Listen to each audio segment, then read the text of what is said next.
Naye katibu wa muungano wa vyama vya wafanyikazi KOTU Francis Atwoli amezungumza huko Nakuru mapema leo kuhusu maswala ya wakulima na majani chai.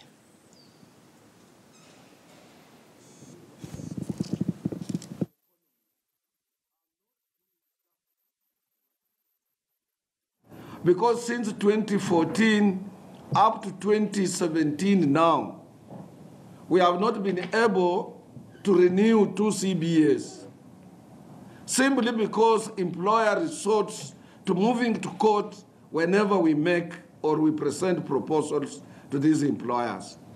And these are the bigger employers in the agricultural sector of the economy. They are the people who are controlling the economy of this country. And we have carried out research properly. Globally, the tea is doing well.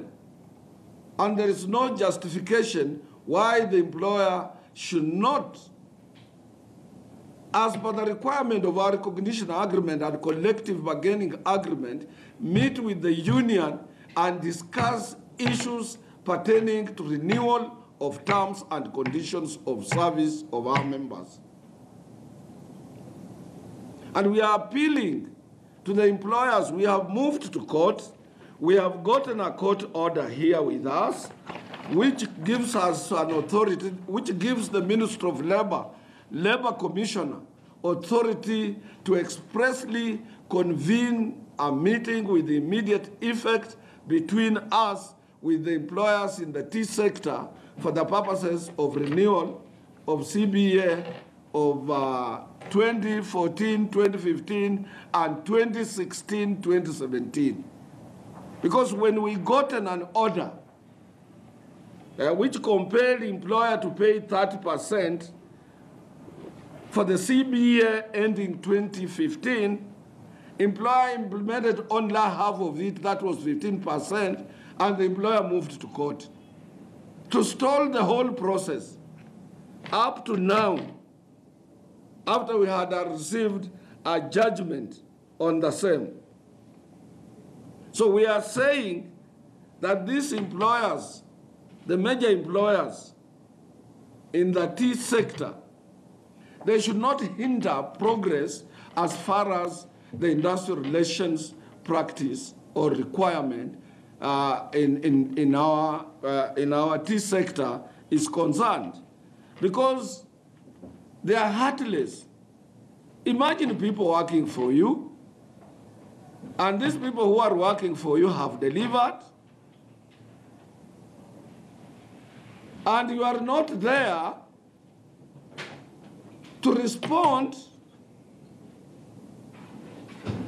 to the legal requirement as far as wage increase is concerned. Issue of CBA is no longer a begging issue. Issue of CBA is not an issue of parties under social tripartism arrangement. It's a constitutional issue in the Bill of Rights. The national constitution requires employer and a worker to engage in collective bargaining. It's a constitutional issue, and in the Bill of Rights, in Article 41. So there is no way employer is going to run away from a constitutional issue, even if he hired lawyers 1,000 times. But he must face the reality. And I pity them, because 4 years are arrears. That is from 2014, 2015, 2016, 2017. Those employers in Kericho, those employers in Sotik, those employers in Nandi, those employers in Bomet who are in tea industry will have to pay arrears of 4 years. They have no excuse. They will never avoid. They can run, they can do whatever, they can try to protect themselves in any other way. But there are no Kenyan courts, labor relations court, even if they move to court of appeal, which will allow an open exploitation of workers when workers are due for wage increase. So as Kenya Plantation and Agricultural Workers Union, the sole workers representative in the agricultural sector of our economy, we are saying the employers in tea sector must be prepared to meet the union and review, including renewing the already elapsed collective bargaining agreement, 2 collective bargaining agreements, 2014 to 2015, 2016 to 2017. And Mr. Kirigwa, who is the acting labor commissioner in the Ministry of Labor, has been asked to convene a meeting with immediate effect. And we don't want to see any delay. This is where Kenya government draws its taxes. And employers, they want to start bringing in issue of using tip-lacking machines, outsourcing of employment to defeat justice. But we are going to gang up with the governors in this area and ask governors that these are the only areas that their supporters in the county governments can access employment. And they should not allow any propaganda, any trickery measures to avoid direct employment of Kenyans in the agricultural sector. So that is our position.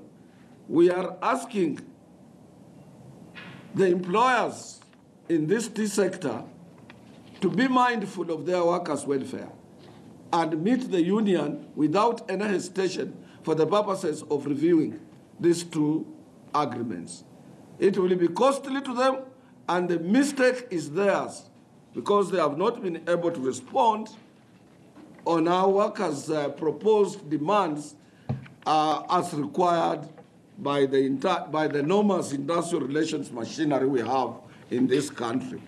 So that is why we decided as Kenya Plantation and Agricultural Workers Union officials, national officials, to immediately convene this press conference so that that employer should not be able to say he didn't know that we have a court order, a valid court order now, compelling the Labor Commissioner to immediately convene a parties meeting to negotiate the 2016-2017 CBA and to revisit on the pending 2014-2015 CBA of which the employers moved to court to defeat justice.